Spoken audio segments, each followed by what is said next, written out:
Our families had kind of known each other since we were little bitty children, but we didn't really know each other.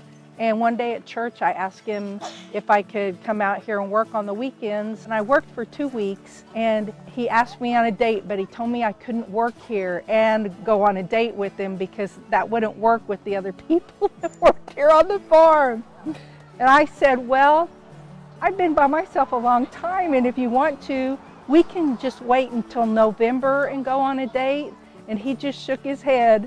And so I got kicked off the payroll, but I continued to work because finding a good guy was way harder than finding something to do on the weekend.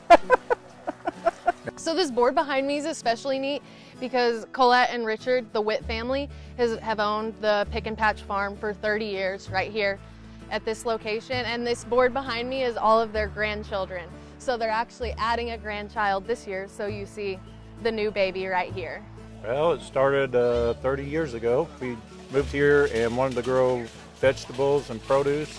We started out with strawberries, we've done asparagus, we did sweet corn, cantaloupe, and the pumpkins ended up sticking with us. Instead of trying to do everything, we kind of focus on the pumpkins in fall season now.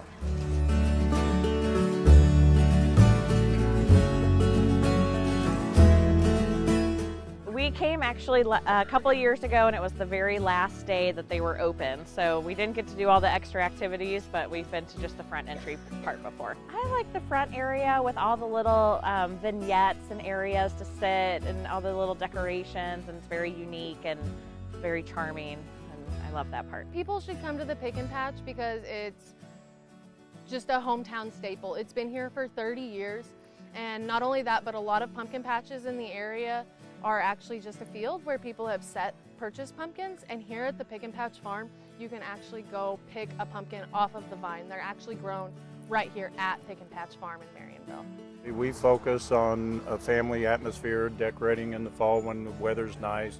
We kind of cater to the smaller kids so that the little guys can come out and have fun.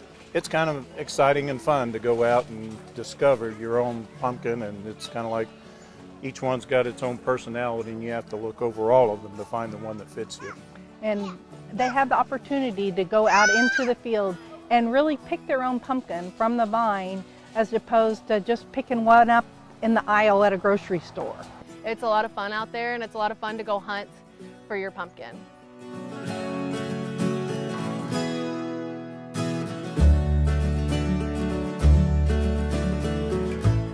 We are actually approaching the age where we have to consider what we want to do as far as continuation, sustainment of the farm.